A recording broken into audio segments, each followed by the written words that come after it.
एक बार रतनगढ़ वालों के लिए जोरदार ताली बजाकर स्वागत, वंदन, अभिनंदन, जिन्होंने इस कथा को पुनः पूर्ण परिश्रम के साथ प्रारंभ किया।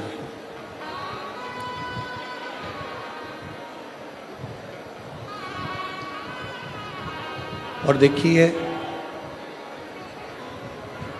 जब कोई भगवत कर्म करोगे, जब कोई अच्छा कर्म करने के लिए आगे बढ़ोगे, अच्छे कर्म के प्रति जब आप जागरूक होकर आगे बढ़ने का प्रयास करोगे, तो ये निश्चित है कि शिव परीक्षा बहुत लेते हैं। और भगवान शंकर ने रतनगढ़ वालों की पूरी परीक्षा ली और उस परीक्षा का फल भगवान शिव अवश्य दें।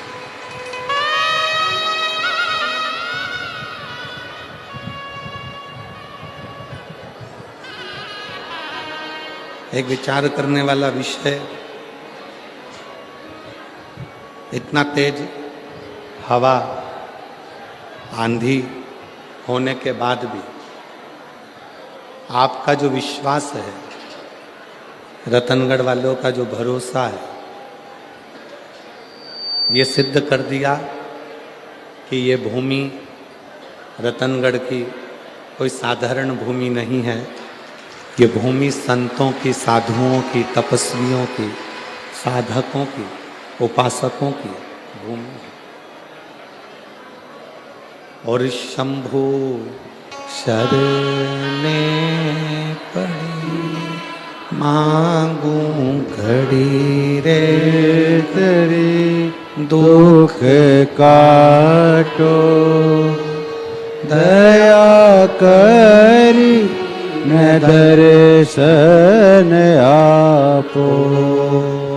शंभु शरण पड़ी मांगो घड़ी रे घड़ी दुख काटो, दया करी दर्शन आपो।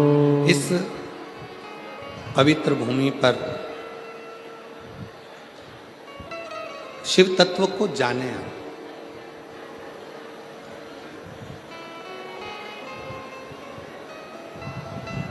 कथा के प्रथम दिवस भी एक बात कही थी कि देवराज नामक का ब्राह्मण शिवालय तक पहुंच जाता है पर शंकर को जान नहीं पाता।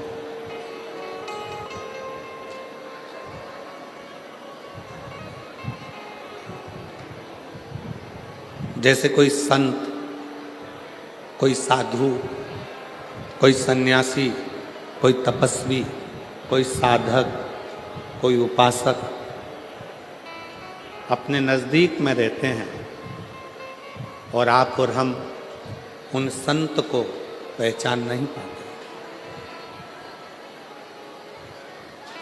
हम उन साधु को, हम उन तपस्वी को, हम उन साधक को, हम उन भक्त को जान नहीं पाते।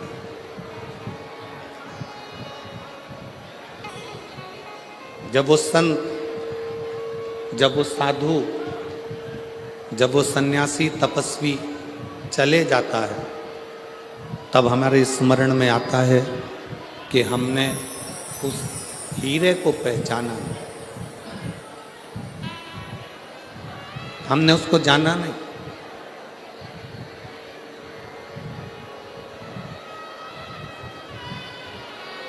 संत के जाने के बाद, साधु के जाने के बाद, तपस्वी के जाने के बाद हम उसको पहचानने का प्रयास करते हैं कि हम उस संत को जान नहीं पाते। एक बात बताइएगा रतनगढ़ वाली जीजियों और रतनगढ़ के जितने जीजा बैठे हैं, वो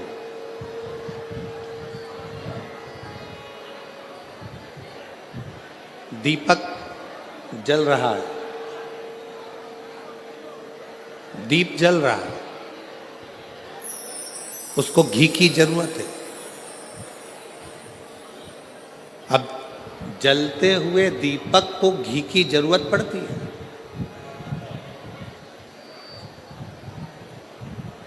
जलते हुए दीपक को घृत की जरूरत है। जलते हुए दीपक को घी की जरूरत पड़ रही है। और अगर वो दिया बुझ गया, वो दिया समाप्त हो गया, उसका प्रकाश चले गया, वो दीपक बुझ गया, फिर उसमें कितना भी घी डालो, कितना भी घृत उस दिए में डाला जाए, उसके लिए जरूरत पड़ेगी क्या? जम के बोलो जरा।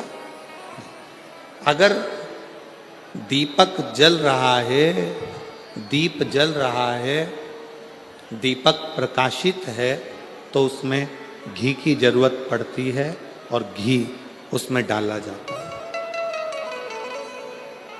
दीप बुझने के बाद, दीपक का प्रकाश जाने के बाद आप उसमें कितना भी घी डालिए, कितना भी घृत डालिए, उसकी कोई मूलता नहीं, उसकी कोई महत्वता नहीं। उसी तरह जब संत, साधु, गुरुजन, तपस्वी जन, साधक जन, उपासक जन हमारे करीब में रहते हैं, तब हम उन्हें पहचान नहीं पाते, हम उन्हें जान नहीं पाते। और जब वो संत, वो गुरु, वो तपस्वी, वो साधक, वो सन्यासी हमारे बीच में से चले जाते हैं, तब हमारे को लगता है कि हम उनके करीब में होते तो अच्छा हो। शिव महापुराण के महत्तम में जिस देवराज ब्राह्मण की कथा का महत्व कहा गया है, वो देवराज नाम का ब्राह्मण, ब्राह्मण कुल में जन्म लेने के बाद भी ब्राह्मण कर्म से वंचित रहा।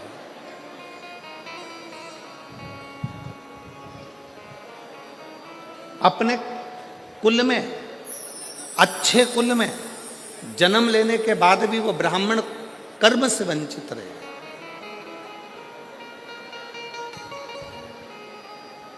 और एक बात हमने पहले भी कही, आज फिर कहते हैं रतनगढ़ की इस भूमि पर, आपका भाग्य आपके कर्म को नहीं बदल सकता। आपका भाग्य आपके कर्म को नहीं बदल सकता। पर एक बात निश्चित है, आपका किया गया कर्म आपके भाग्य को जरूर बदल सकता है।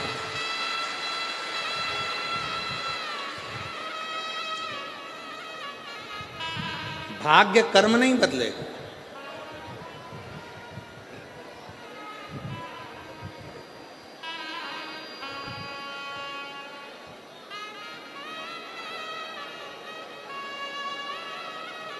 पर आपका किया गया अच्छा कर्म आपके भाग्य को जरूर बदल देगा। इसलिए मत बुरे कर्म कर बंदे, वरना पछताएगा, भगवान की आंखों से तो बच नहीं पाएगा, तो बच नहीं पाएगा।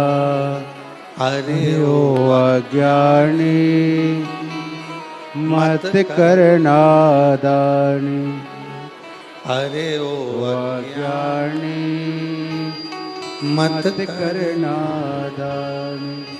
तेरे कर्म का फल भी तू ही पाएगा, जैसा किया तूने तेरे आगे आएगा। मत बुरे कर्म कर बंदे, वरना पछताएगा, भगवान की आंखों से तू बच नहीं पाएगा, तू बच नहीं पाएगा। आपका भाग्य आपके कर्म को नहीं बदलेगा।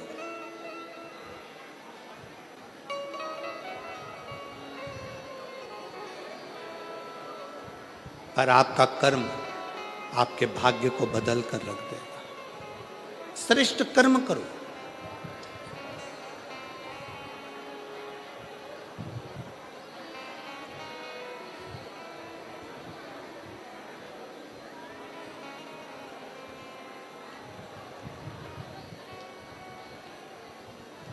हम कहेंगे और हो सकता है कि लोगों को हमारी बात का बुरा लगे,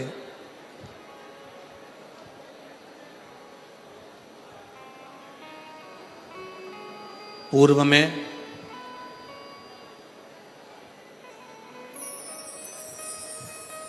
सबसे ज्यादा कठोर घात सनातन धर्म को तोड़ने के लिए 3 चीज पर किया गया था। पहले नंबर पर रोटी, दूसरे नंबर पर बेटी और तीसरे नंबर पर चोटी। सनातन को तोड़ने के लिए इन 3 पर कठोर घात पूर्व में किया गया। पूर्व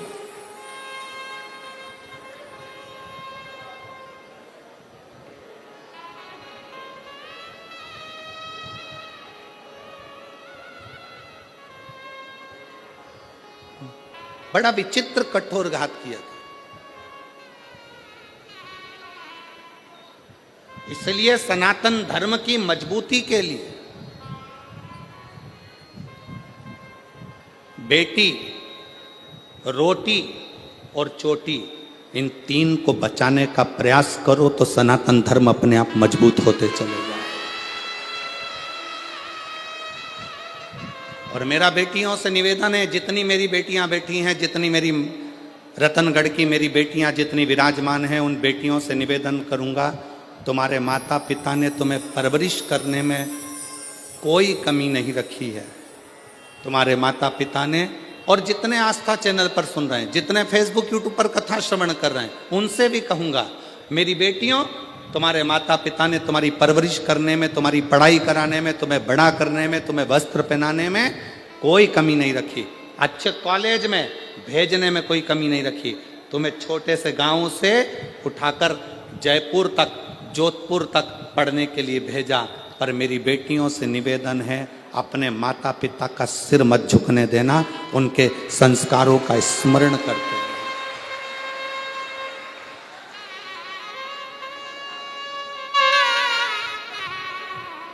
जब एक अच्छे कुल की बेटी किन्हीं विधर्मियों के पास जाती हैं, जब एक अच्छे कुल की बेटी किन्हीं विधर्मियों के पास पहुंच जाती हैं, जरा सा बॉडी शॉडी देखकर, जरा सा गाड़ी का डीजल पेट्रोल देखकर वो बहल जाती हैं, और आखिरी में उन बेटियों के टुकड़े जब फ्रिज में और अटैची में मिलते हैं तो दिल भी दहल जाता है कि ये बेटियों की दशा है। थोड़ा समझिए, सनातन धर्म की मजबूती का क्रम है बेटी, रोटी और चोटी। रोटी से मतलब है अपना खान पान, अपना भोजन।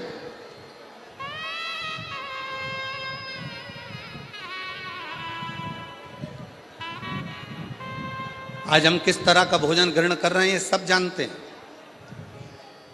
आज हम कैसा अन्न भाग ग्रहण कर रहे हैं सारी दुनिया जानती है।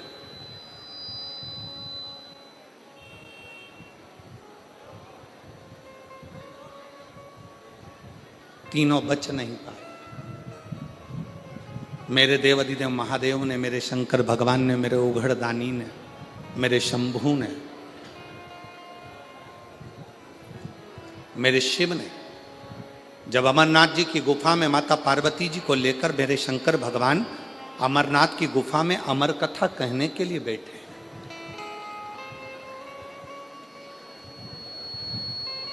और पार्वती जी के मन में 5 संशय उत्पन्न हुए। उन 5 संशय में से एक संशय माता पार्वती जी का था कि संसार में रहने वाला मानव जब घोर कलयुग आएगा, कलिकाल चलता जाएगा, कलयुग बढ़ता चले जाएगा, कलिकाल बढ़ता चले जाएगा, तो पाप कर्म में लिप्त होता चले जाएगा। पाप कर्म में वो लिप्त हो रहा। संसार में ऐसा कलिकाल में कोई जन्म नहीं लेगा जिससे हाथ से, जिसके शरीर के द्वारा, जिसकी वाणी के द्वारा, जिसकी चित्तवृत्ति के द्वारा, जिसके नयन के द्वारा, जिसके हृदय के द्वारा, जिसके श्रवण के द्वारा पाप कर्म ना हुआ। ऐसा कोई नहीं जन्मा।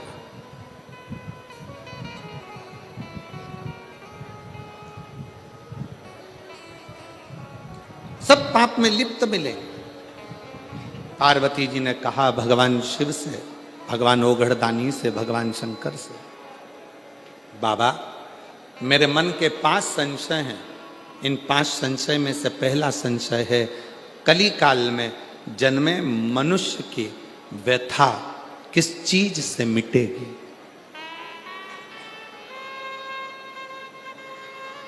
क्या करे कलयुग का मानव कि उसके मन की व्यथा समाप्त हो जाए।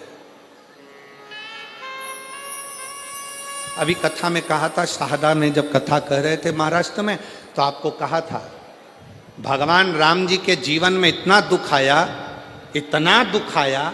राम जी को एक से बढ़कर एक संत मिले, राम जी को एक से बढ़कर एक ज्योतिषी मिले, राम जी को एक से बढ़कर एक दूरदृष्टि से देखने वाले संत, साधु, तपस्वी, साधक सब मिले। पर राम जी ने किसी को अपना हाथ दिखाकर ये नहीं पूछा कि मेरा भाग्य क्यों गड़बड़ है। संतों ने कहा राम जी से, राम क्या बात है, क्या हो गया। राम जी ने एक भी संत से, एक भी ऋषि से, एक भी साधु से, एक भी सन्यासी से, एक भी तपस्वी से, एक भी साधक से, मेरे राम जी ने ये नहीं कहा कि मेरी हाथ देखकर बता दो, मेरा भाग्य देखकर बता दो। मेरे पिता के प्राण चले गए, मुझे अयोध्या छोड़ना पड़ी, मुझे अपनी माता पिता का त्याग करना पड़ा, मैं चलते चलते वन में आया तो मेरी पत्नी भी चली गई। इतना दुख कि मुझे 14 वर्ष तक ये दुख भोगना पड़ रहा है। मेरे दुख का कोई हल हो तो बताओ। राम जी ने एक भी संत से, एक भी साधु से, एक भी सन्यासी से, एक भी तपस्वी से, एक भी साधक से अपना हाथ दिखाकर अपना भाग्य नहीं पूछा। राम जी ने कहा जीवन में बहुत समस्या है, पर उसका एक हल निश्चित है। और वो हल कौन सा है, जो तुलसी बाबा ने भी अपनी रामचरितमानस में लिखा कि कलयुग केवल नाम आधारा। तुलसी बाबा ने भी अपनी रामचरितमानस में लिख दिया कि कलयुग में केवल एक नाम की आधारशिला है। राम जी ने पूछा कोई ऐसा कर्म बता दीजिए, कोई क्या बताए। हाथ में भाग्य देखकर राम जी ने ये नहीं पूछा कि मेरा दुख क्यों आ रहा है, तकलीफ क्यों आ रही, कष्ट क्यों आ रहा है, कितने साल तकलीफ रहेगी, कितने साल दुख रहेगा, ये कितने साल भोगना पड़ेगा, ये राम जी ने नहीं पूछा। राम जी ने तो जाते से प्रणाम कर कर ऋषियों ने पूछा राघव आपको क्या चाहिए। राम जी ने कहा मुझे शंकर की कथा का रसतत्व ग्रहण करा दो, क्योंकि मेरे जीवन की व्यथा को शिव कथा समाप्त कर सकती, मेरे जीवन की व्यथा को केवल शिव कथा समाप्त कर सकती। और मेरी जीजियां, जितनी रतनगढ़ की मेरी बहनें बैठी हैं, जितने मेरे जीजा बैठे हैं, जितनी बेटियां बैठी हैं, जितने बेटा बैठे हैं, जितनी मेरी माताएं बैठी हैं, आपसे निवेदन करूंगा, कार्यकर्ता अपना काम करेंगे, चिल्लाएंगे भी, सीटी भी बजाएंगे, बोलेंगे भी, तुम्हारे पास में खड़े होकर बातचीत भी करेंगे। आपका एक काम है, सिर पे पल्लू लेके उसके पांव पड़ करके देना। मैं 2 घंटे 3 घंटे मुझे कथा सुन लेने दे, इसके लिए मैं तरस रही थी और इंतजार कर रही थी इस कथा के लिए। मुझे सुनना, केवल श्रवण करना। पास में बैठी तुम्हारी बहन, तुम्हारी सहेली भी अगर तुमसे बात करे तो उसको हाथ जोड़ कर कह देना, एक दिन कथा टीवी पर नहीं आई, एक दिन कथा रतनगढ़ में नहीं हुई तो बेचैनी बढ़ गई कि हम रतनगढ़ वालों का कौन सा पुण्य थोड़ा थोड़ा कम हो गया था, ऐसा क्या हो रहा था जो हम कथा से वंचित हो रहे। और ईमानदारी से बोलूं, रतनगढ़ वालों का पुण्य कम नहीं हुआ है, रतनगढ़ वालों की पूरी परीक्षा मेरे शंकर भगवान ने ली है और परीक्षा में पास हुए। पुण्य कम नहीं हुआ, रतनगढ़ वालों का पुण्य 4 गुना बढ़ा, उनकी बेचैनी 4 गुना बढ़ी, उनकी परीक्षा 4 गुना बढ़ी। और वो एक लाइन कहते हैं ना, तुझसे मिलने के लिए तेरी कसम, एक मुलाकात पूरी इंतजार करते रहे, अपने अपने छोराओं से कहा, देखो जरा मोबाइल पे, देखो जरा कथा हो रही क्या, देखो जरा कथा हो रही है क्या, देखो जरा कथा हो रही है क्या, देखो जरा कथा हो रही है क्या। हम लाहौटी जी कहाँ बैठे हैं, लाहौटी जी आपको भी और पूर्व विधायक जी आपको भी धन्यवाद देते हैं, साधुता।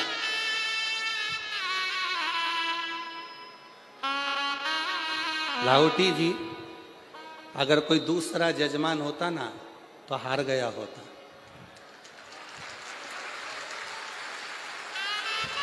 पर आपके साथ में माननीय विधायक महोदय जी भी का एक एक बच्चा और एक एक बेटी तुम्हारे साथ कदम से कदम मिलाकर चल रहे।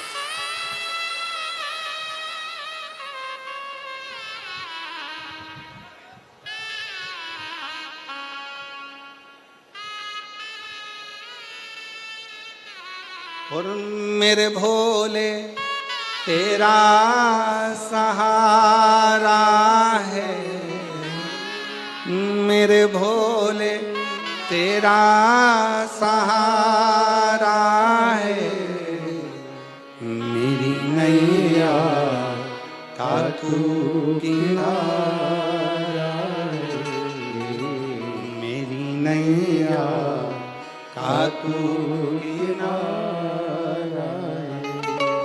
मेरे बाबा तुझे पुकारा है, मेरे बाबा तुझे पुकारा है, मेरी नैया का तू किनारा है, मेरी नैया का तू किनारा।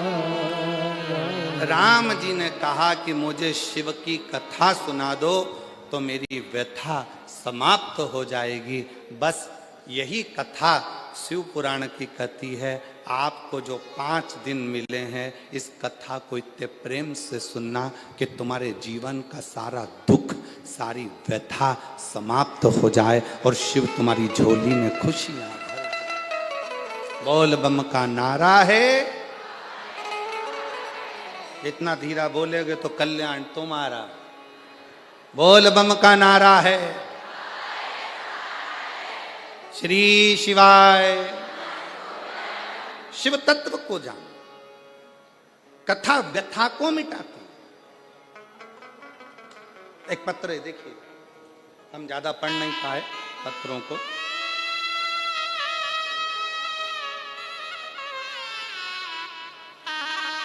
मेरा नाम निर्मा कंवर है, मेरे पति का नाम श्रवण सिंह है, जिला जालौन, तहसील सायला, गांव थलवाड़ा। गांव क्या लिखा है? थलवाड़ की रहने वाली हूँ। कहीं बैठी हो तो हाथ हिला सकती हूँ। अगर कहीं बैठी हो, मेरा नाम निर्मा कंवर, मेरे पति का नाम श्रवण सिंह है। कहीं बैठी हो तो हाथ हिला सकती हैं और एक बेलपत्र लेने के लिए आ सकती। अगर कहीं बैठी हो तो हाथ हिला सकती। जिला जानौर से हैं, तहसील सायला से, गांव थलवाड़ा से। एक लोटे जल का मैं क्या वर्णन करूं गुरुदेव। मेरे पति के शरीर में लीवर पर सूजन बताई तथा बाद में कैंसर का भाग भी बता दिया। कैंसर का भाग भी बताया। शरीर के कंधे में पानी भरा गया।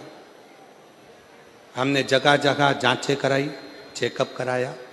आप कहते हो कि शंकर का एक रूप डॉक्टर होते हैं। हमने शिव को डॉक्टर मानकर उनकी दवाइयां लेना प्रारंभ करा। ऐसा कोई हॉस्पिटल नहीं जहां हम ना पहुंचे। सब दूर इलाज करवाया पर आराम नहीं मिल पाया। डॉक्टरों के हिसाब से कैंसर भी प्रबल, लीवर भी पूरा डैमेज। करें क्या?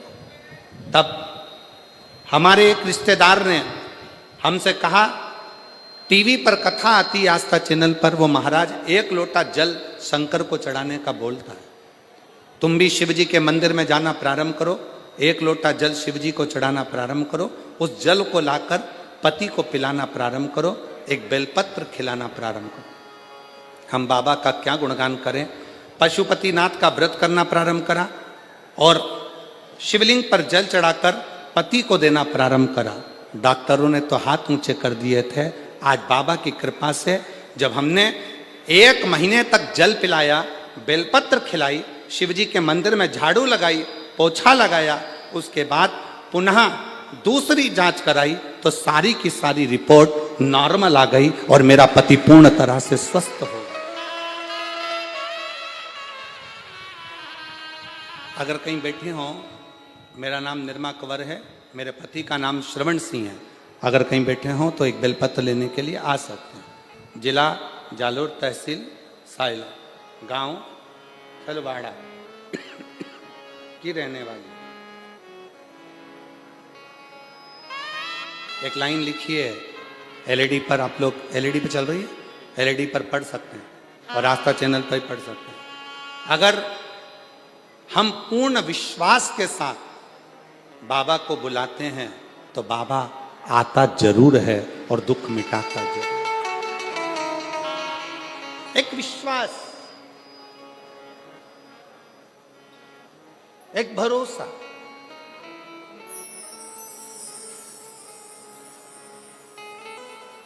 तुलसी बाबा ने कहा अपनी भाषा में कि कलयुग केवल, जम के बोलो या, कलयुग केवल नाम धारा।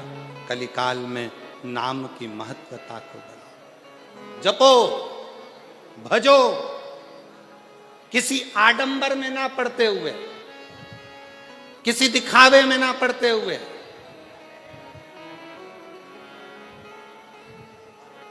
गलत जगह पर अपनी बुद्धि और चित्त को ना ले जाते हुए अपने मन को शिव में लगाने का प्रयास करो। शिव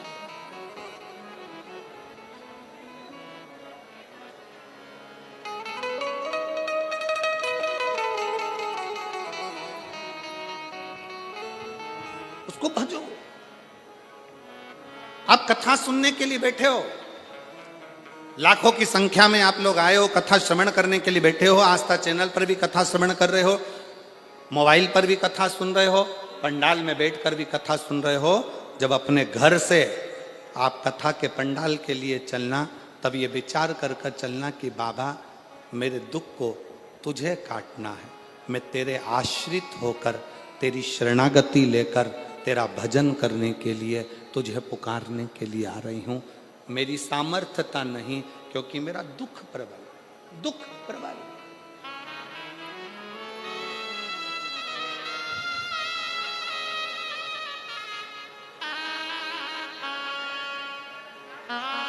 एक महिला बैठी है जिसकी 3 लड़कियां हैं। तीनों लड़कियां साइनी हो गई, बड़ी हो गई। बड़ी होने के बाद भी बेटियों के मन में था कि हमारा भाई नहीं, तो बाबा की कृपा से पशुपति व्रत तीनों बेटियों ने करा, मां ने करा, गर्भ भी ठहर गया 17 साल के बाद। बेटी है।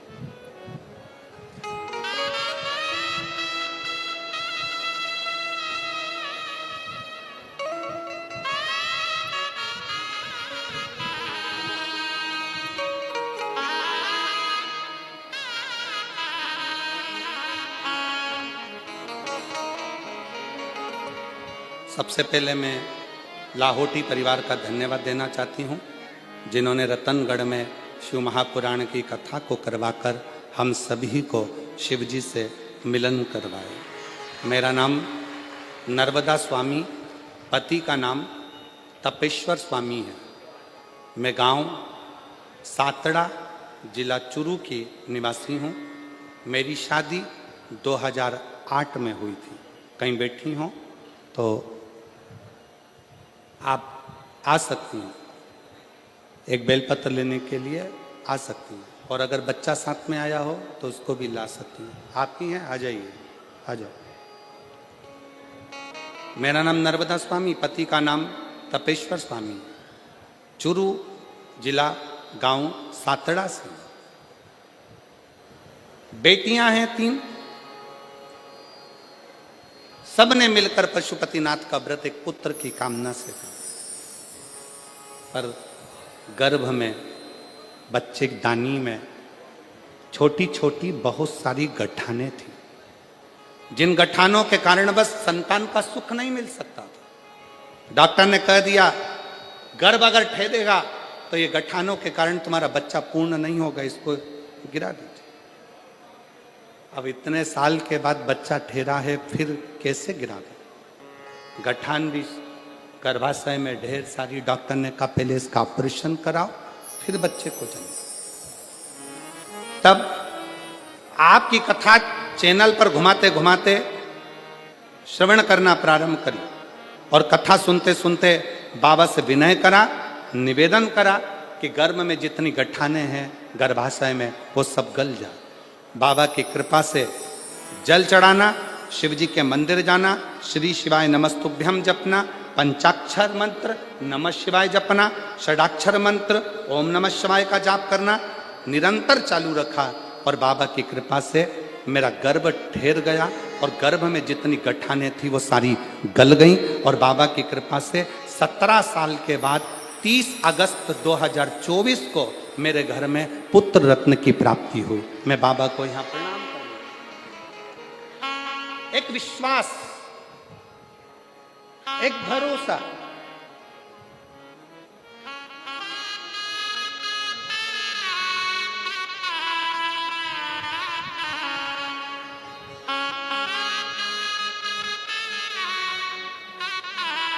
आप जिस भाव से भगवान को भजते हो बाबा उस भाव से प्राप्त होता है। जो जैसी भावना, सब गाइए, सब बोलिए। मुझे उम्मीद है मेरी रतनगढ़ की जीजियों को टीवी पर सुनते सुनते कथा की एक एक लाइन का स्मरण है, विश्वास है मेरा। आप भी बोलिए। जो जैसी भावना लाया वो वैसा ही फल पाया, नहीं खाली उस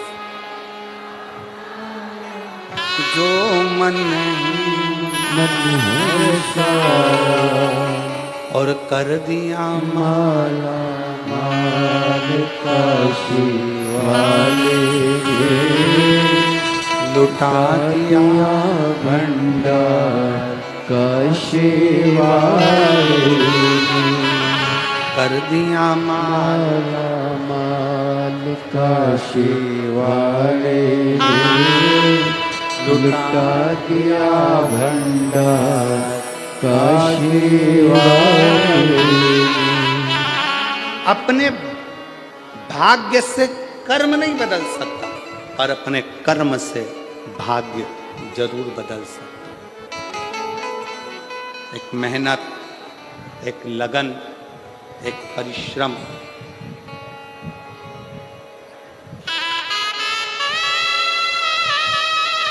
दो चीजों पर कभी भरोसा मत करो।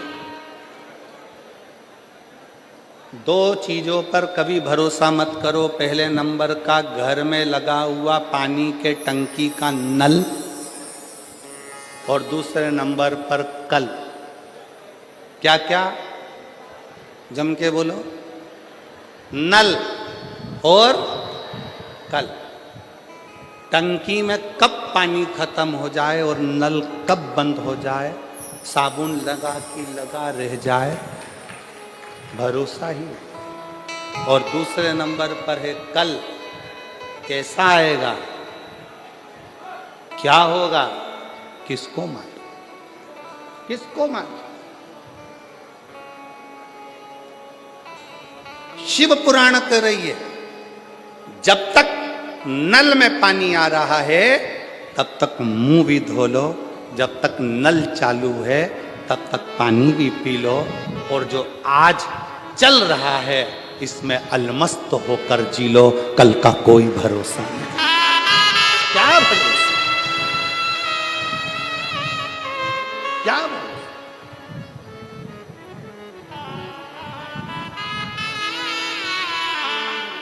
हर पल, हर घड़ी, हर क्षण शंकर भगवान की कथा कर रही है, भगवान शिव माता पार्वती जी से करे, पार्वती जी कलिकाल में, कलयुग में आपका संशय है।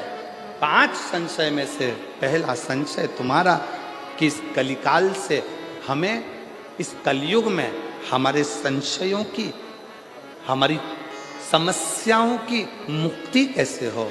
तो कहा केवल कथा हमारे संशय को समाप्त कर देगी।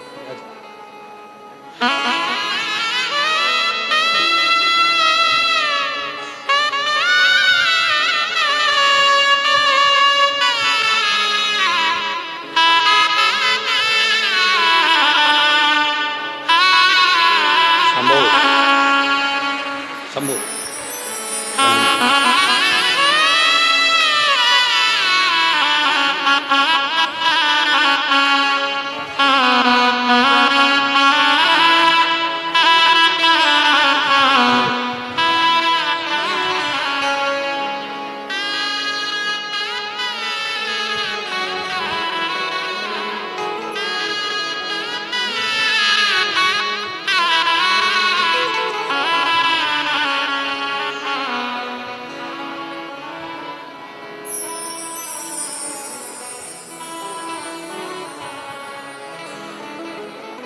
डॉक्टर ने कह दिया था कि गर्भ में गठाने ज़्यादा हैं, बच्चे को गिरा दो, पर शिव का चढ़ाया गया 1 लोटा जल सारी समस्या का हल।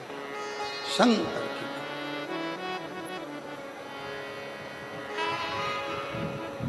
पार्वती जी का पहला संशय,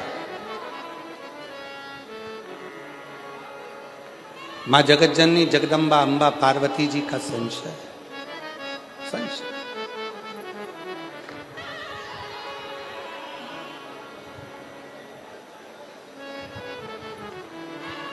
और मेरा संशय यह है कि कली काल में जन्म लेने वाले मनुष्य की जिंदगी में बहुत संघर्ष हो, बहुत संघर्ष।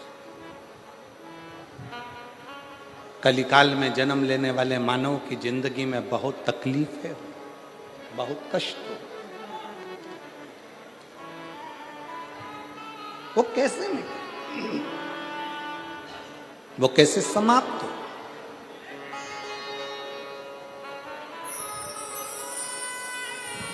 उसका एक तरीका मेरे शंकर भगवान ने कह दिया, सुनो पार्वती,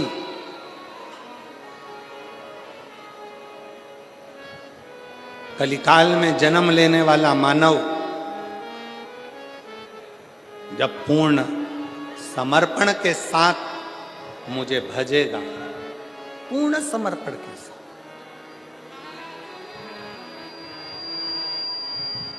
कलियुग में जन्म लेने वाला मानव जब पूर्ण समर्पण के साथ, शिव जी को आधा समर्पण पसंद नहीं,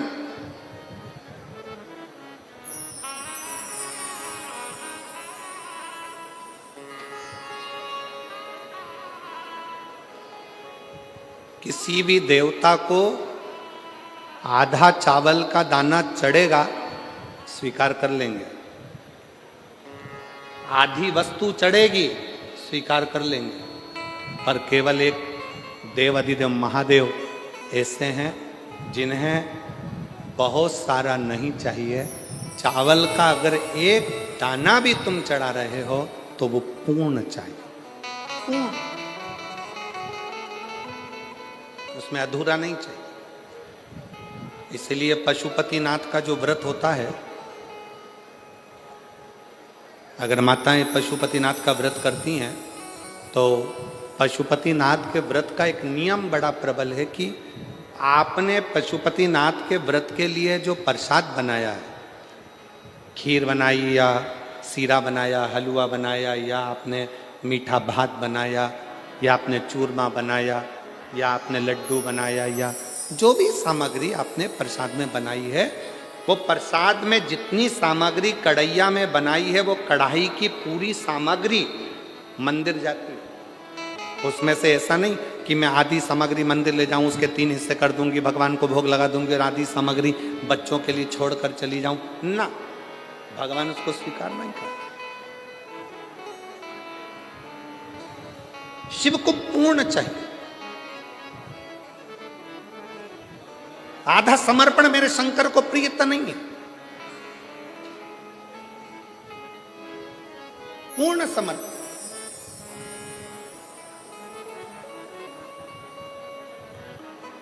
ये जितनी मेरी जीजियां कथा सुनने के लिए बैठी हैं, मेरे जितने जीजा कथा सुनने के लिए बैठे, आपसे निवेदन है, 7 दिन पूरी कथा नहीं सुन सकते, 5 दिन पूरी नहीं सुन सकते, 3 दिन पूरी नहीं सुन सकते, अगर 1 दिन की कथा भी आप शिव महापुराण की सुन रहे हैं तो पूर्ण सुने।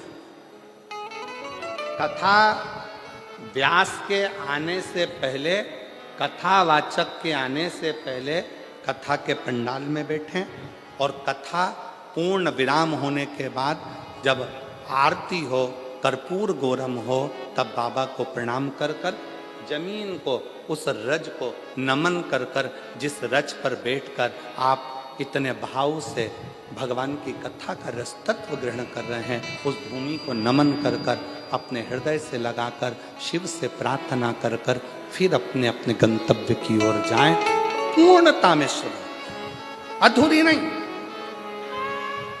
पूर्ण।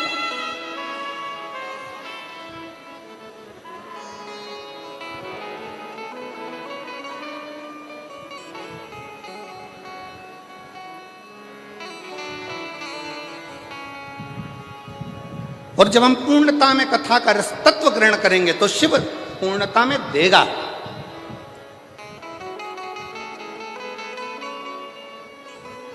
थोड़ा नहीं,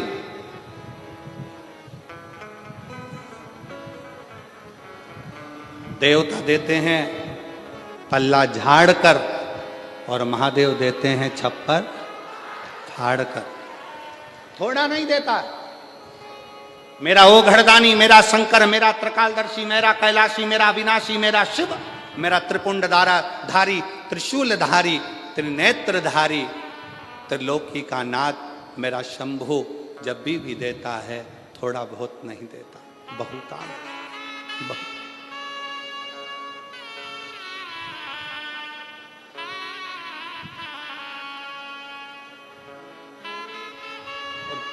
किस चीज से?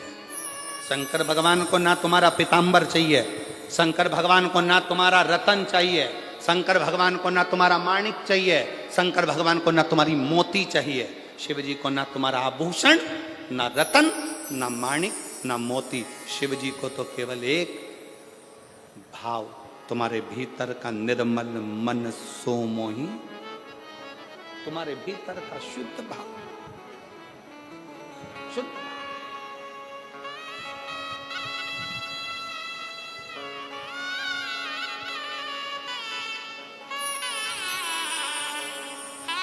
इसी राजस्थान की मीरा माँ, मीराबाई,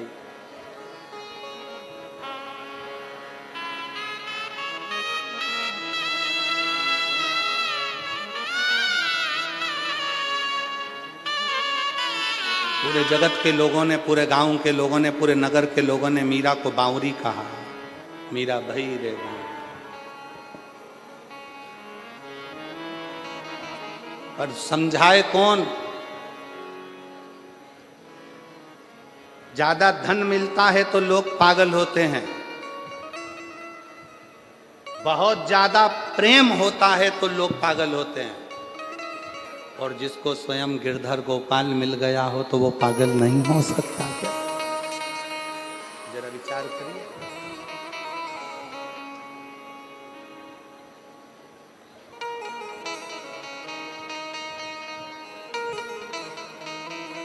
कितनी अलमस्ती। मीराबाई वृंदावन घूमने चली गई, और वृंदावन में जाकर एक दरवाजे पर लिखा था, एक संत के द्वार पर। पहली बार मीराबाई ब्रज गई, वृंदावन गई, और ब्रज में मीराबाई ने प्रवेश करा, और संत के दरवाजे पर लिखा था कि हमारे गुरु जी ने, हमारे संत ने आज तक किसी स्त्री का मुख नहीं देखा। दरवाजे पर बैनर लगा था, पोस्टर लगा था, लिखा हुआ था, हमारे संत ने, हमारे गुरु ने, हमारे महाराज ने आज तक किसी स्त्री का मुख नहीं देखा। मीराबाई उसको पढ़ ली, पढ़कर करताल वीणा उठाकर मीराबाई अंदर जाने लगी। जैसे ही अंदर जाने लगी तो गुरुजी के चेलों ने रोक दिया। पागल हो गई, मीरा बावरी हो गई, दरवाजे पर पढ़ा नहीं तूने, क्या लिखा है? मीराबाई ने कहा दरवाजे पर मैंने पढ़ लिया, लिखा है हमारे संत ने, हमारे गुरु ने आज तक जन्म से लेके अभी तक किसी स्त्री का मुख नहीं देखा, तो फिर क्यों अंदर जा रही है? मीराबाई करताल बजाती बजाती बस कहने लगी कि मुझे गुरु जी से एक प्रश्न करना है, फिर वापिस आ जाऊंगी।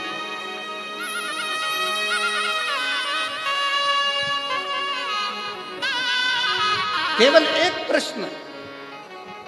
मीरा कह रही है मुझे केवल एक प्रश्न करना है, मैं वापस लौट कर आ जाऊंगी। संत के दरवाजे पर पहुंचने पर गुरुजी के चेलों ने मीराबाई को पकड़ लिया, अंदर जाने नहीं दिया।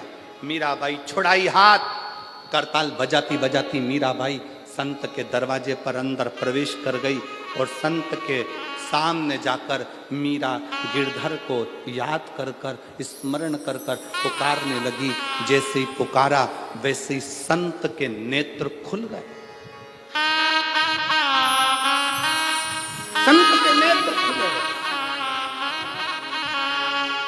और संत के नेत्र खुले। नेत्र खोलते से संत ने मीराबाई को देखा, देखते से ही कहा मीरा तूने दरवाजे पर पड़ा नहीं था, मैंने आज तक जन्म से लेकर अभी तक किसी स्त्री का मुंह नहीं देखा, और तू मुझे अपना चेहरा दिखाने के लिए मेरे इस आश्रम में आ गई। क्यों? मीराबाई ने कहा गुरुजी, महात्मा जी, बस एक प्रश्न का उत्तर लेने के लिए मैं तुम्हारे पास में आई हूं। कौन सा प्रश्न है जिसके चक्कर में तूने मेरी समाधि को तोड़ दिया? मीरा कहती है मेरा प्रश्न केवल इतना है, क्या आप पुरुष हो? क्या आप पुरुष हो? संत हंसकर बोले अरे ओ बावरी, मैं तुझे क्या स्त्री नजर आ रहा हूं? मीरा कहती है ये मेरा उत्तर नहीं है, महात्मा जी आप उत्तर दो, क्या आप पुरुष हो? संत ने कहा हाँ मैं पुरुष हूं। और मीराबाई ने करताल वीणा उठाई, चलने लगी, वापिस जाने लगी। संत ने रोक लिया, रुक मीरा, प्रश्न तूने पूछा था, उत्तर मैंने दिया, अब ये बता कि तूने ये प्रश्न क्यों किया? मीराबाई कहती है बाबा जी, मैंने अपने गुरु जी के मुख से सुना था कि ब्रज रज में तो केवल एक पुरुष है, बाकी की सब स्त्रियां हैं, इसलिए आप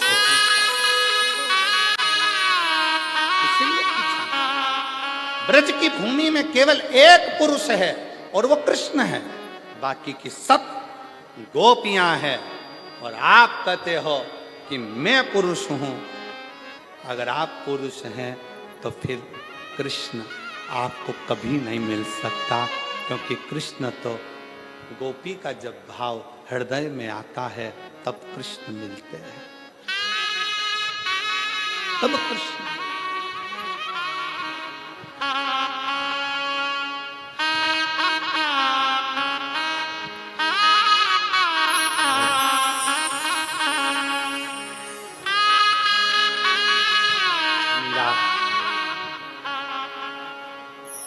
एक चरित्र भाव कहें,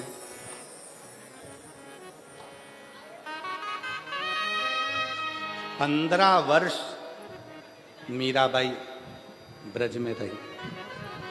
कितने वर्ष? जम के बोलो जरा, जम के। 15 वर्ष मीराबाई ब्रज में रही। 15 वर्ष पूरे ब्रज में घूम कर आना, पूरे ब्रज का दर्शन कर कर आना।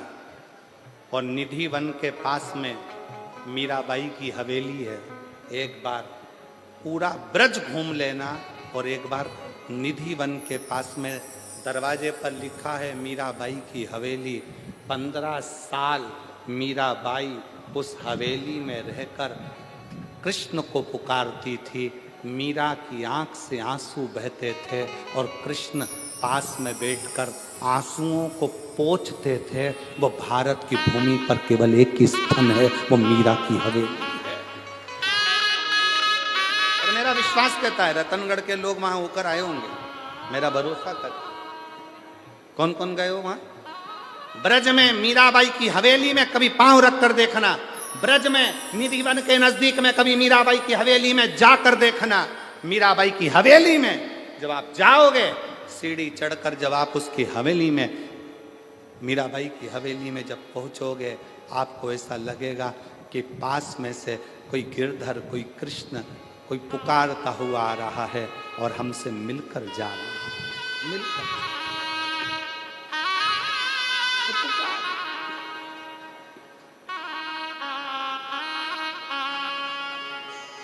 हरि के रंग में, प्रभु के रंग में ना मेरा,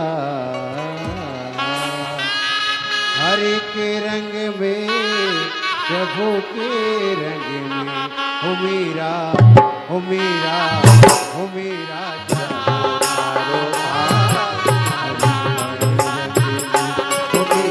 जागो तारे बाद हरि का रंग में, हरि के रंग में, प्रभु के रंग में, हरि के रंग में, प्रभु के रंग में, हो मेरा, हो मेरा, हो मेरा जागा तारा भाग हरि के रंग में, हो मेरा जागो तारो भाग हरि का रंग में, हो मेरा जागो तारो भाग हरि का रंग में। भाव से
जो मीरा के जय प्यालो रानो भेद जो मीरा ने जय प्यालो रानो भेद जो मीरा ने जय प्यालो रानो भेद जो मीरा ने कर चढ़ना मत पी गई रे चढ़ करना मत पी गई रे तुम जानो मीरा ना ओ मीरा ओ मीरा ओ मीरा जागो थारो दोनों हाथों से ताली से का रंग में ओ मीरा जागो थारो बाग हरि का रंग में ओ हरि का रंग मेरे प्रभु का रंग में हरि का रंग मेरे प्रभु का रंग में मीरा जागो थारो बाग हरि का रंग में ओ मीरा जागो थारो बाग हरि का रंग में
जो मीरा ने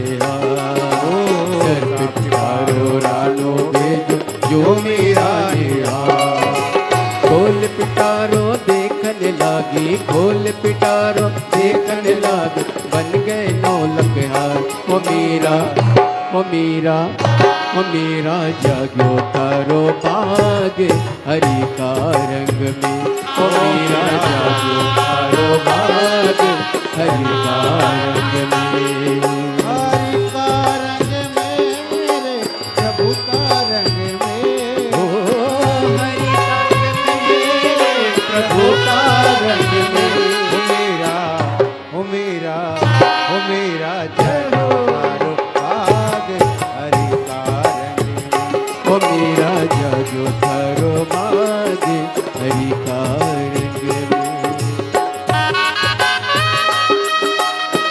राधे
पिंजरा रानो भेजो जो मेरा ले जाओ, शेर पिंजरा रानो भेजो जो मेरा ले जा, शेर पिंजरा रानो भेजो जो मेरा ले जा, शेर पिंजरा रानो भेजो जो मेरा ले जा।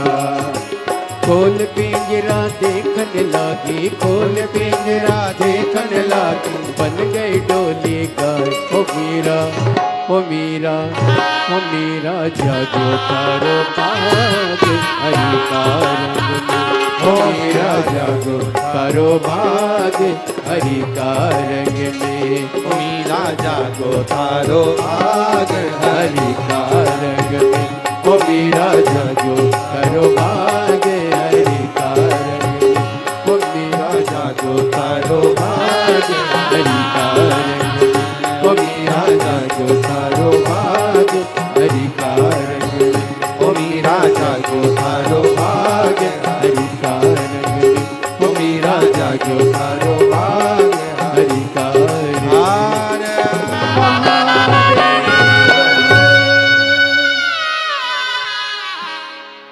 अपने स्थान पर बैठकर भगवान देवाधिदेव महादेव को बड़े भाव से प्रार्थना करेंगे, निवेदन करेंगे।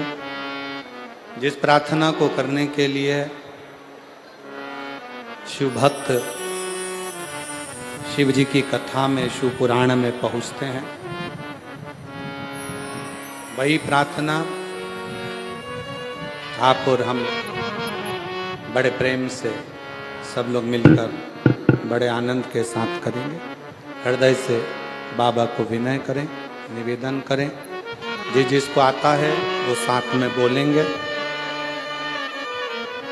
जब प्रार्थना करने के बाद 2 क्षण के लिए मौन हो, तब अपने मन का भाव शिव को अवश्य सब साथ में बोलें।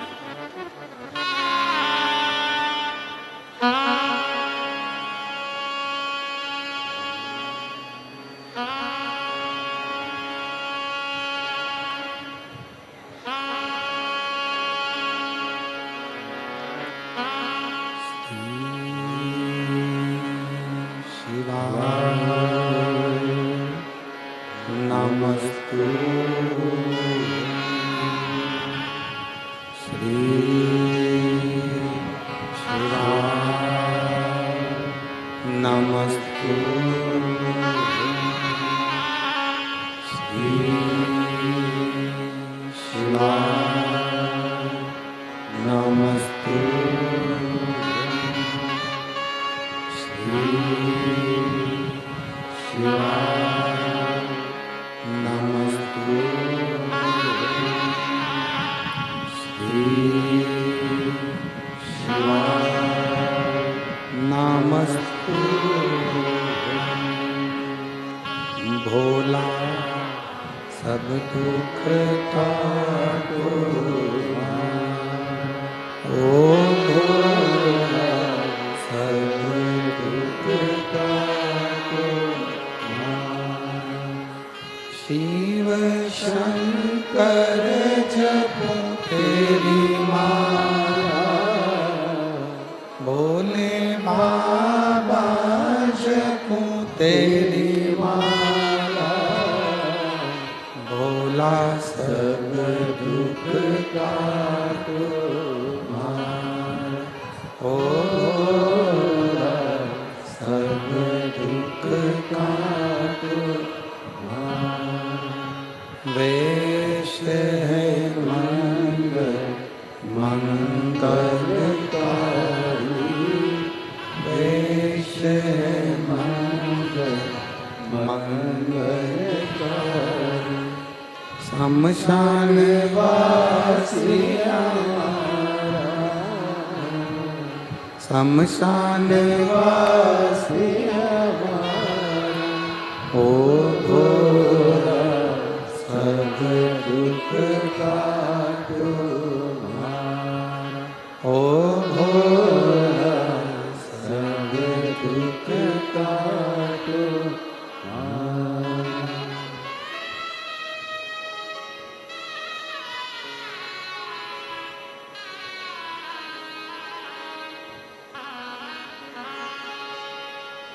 बाबा देवादिदेव महादेव, भगवान शिव, ओगड़दानी, त्रिकालदर्शी, कैलाशी, विनाशी शंकर, भगवान शिव की कथा कर, शिव पुराण वर्णन कर रही है।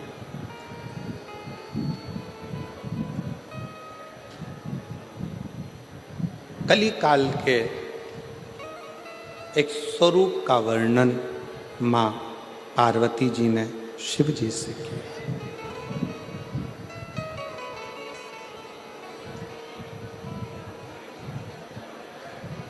इस कलयुग की व्यथा कैसे समाप्त? कलिकाल में जन्म लेने वाला मानव अनेक अनेक समस्याओं से घिरा रहे।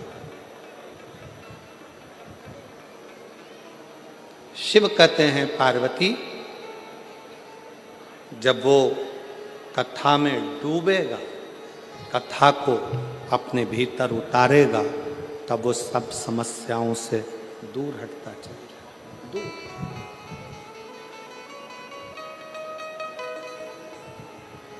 कितना बड़ा भी दुख सामने क्यों ना खड़ा हो, पर जिसने शिव की भक्ति करी है, शंकर की आराधना करी है, वो खाली नहीं, खाली नहीं।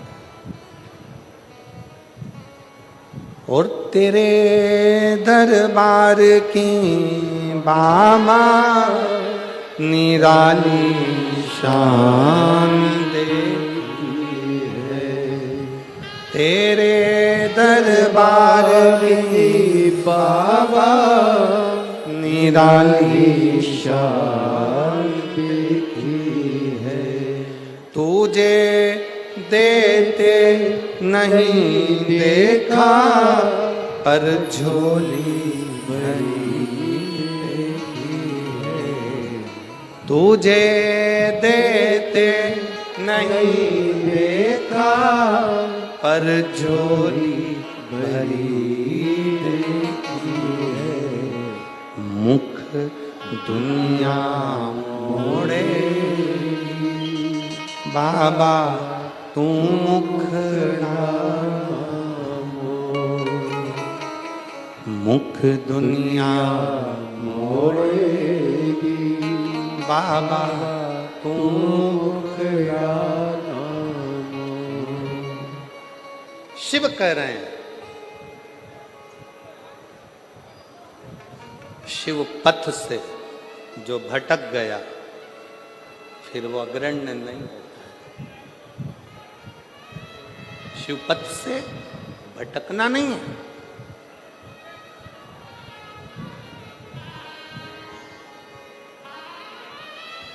आज के जमाने में आप थोड़ा सा मंदिर जाना चालू करो, लोग आपको ताना देना चालू कर देते।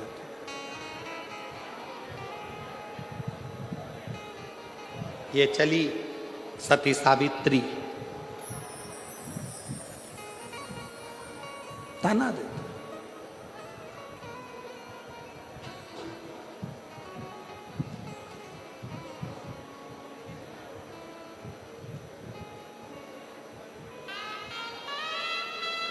कल एक माता जी ने, कल नहीं परसों के दिन, जब हम डीडवाना में एक दिन के लिए परम पूज्य स्वामी जी श्री 1008 श्री विष्णु प्रपन्नाचार्य जी महाराज जी स्वामी जी ने शीतलकुंड बालाजी का दर्शन करने के लिए निमंत्रण दिया। वहाँ पहुँचे, एक माता जी ने एक बहुत अच्छा प्रश्न किया, बहुत अच्छा प्रश्न, कि गुरुजी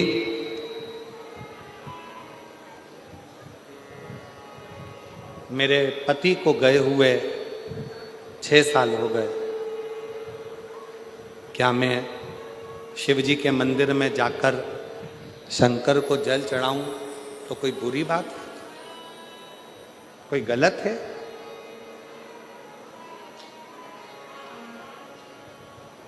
शिव महापुराण में अगर आप लोग कभी स्कंद पुराण का काशी खंड का अध्ययन करें और शिव महापुराण को अगर दिल से गीता प्रेस गोरखपुर की शिव पुराण को घर लेकर आओ, उसको पढ़ो, अध्ययन करो।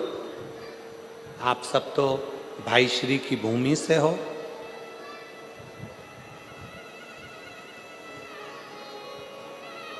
भाई श्री हनुमान प्रसाद जी पोद्दार जी की जन्मस्थली से हो। गीता प्रेस गोरखपुर की शिव पुराण को लाकर हिंदी के अंक का अध्ययन करो।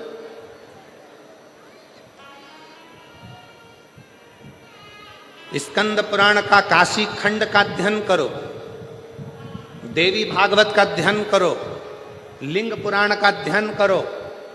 एक एक पुराण का श्रेष्ठता से जब आप अध्ययन करेंगे तो शंकर पार्वती जी का एक संवाद जो काशी में नंदन वन में शंकर जी ने पार्वती जी से कहा, उस संवाद का स्मरण आपकी बुद्धि में रहेगा।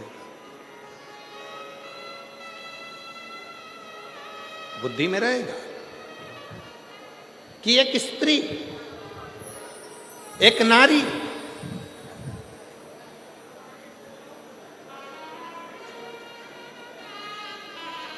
उसका पति अगर चले गया है और पुत्र यदि जीवित है तो वो नारी यज्ञ, तप, अनुष्ठान, दान, पुण्य, व्रत, भजन, कीर्तन, अर्चना, आराधना सब करेगी और उसका पुण्य पूरे परिवार को, कुटुंब को प्राप्त होगा।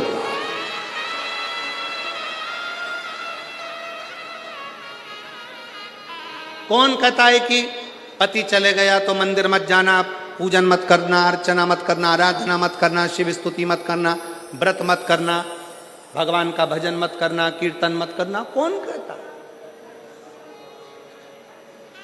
शिव महापुराण की कथा तो यहां तक कहती है भाई कि तुम कितने भी अशुद्ध हो, कितने भी अशुद्ध, पापों से घिरे हुए हो, पाप कर्म से लिप्त हो, कितने भी अशुद्ध हो, फिर भी भगवान का नाम लेने में कोई पाप नहीं लगता। भगवान का नाम लिए जाओ, परमात्मा तुमको स्वीकार करे, स्वीकार करे।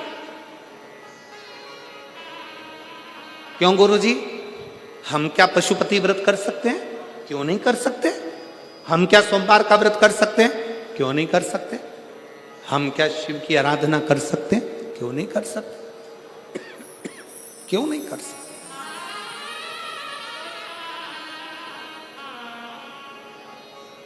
सुनो, आराधना, अर्चना, स्मरण, शिव की भक्ति कभी खाली ना जाए, कभी।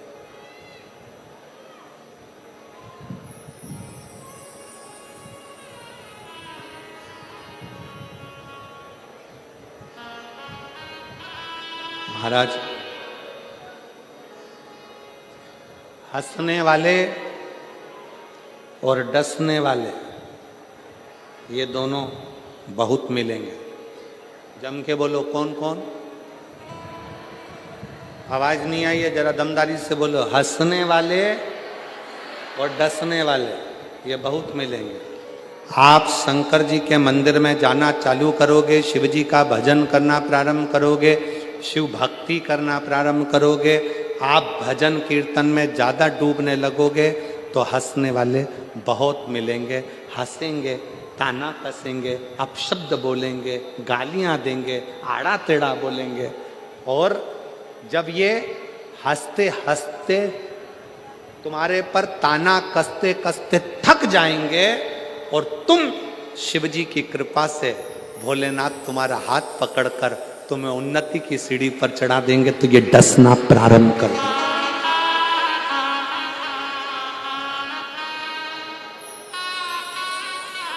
फिर ये डसना प्रारंभ करेंगे। कैसे चोट पहुंचाई जाए, कैसे तकलीफ दी जाए, कैसे कष्ट दिया जाए, फिर ये धीरे धीरे डसना प्रारंभ। एक पत्र है, देखिए।